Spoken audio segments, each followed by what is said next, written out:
The stock boy comes up and taps me on the shoulder. I'm sure he was just trying to get my attention and help me find whatever it is I was looking for. But before I knew it, the stock boy is writhing on the ground, his arm bent in 2 places.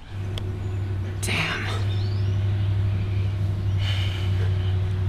Why didn't you tell anybody sooner? I mean, there had to be some signs before you resorted to It breaking. doesn't matter. I'm telling you now. Damn it, Graham! You know we don't let people go. Look, we can't have you spilling what you know.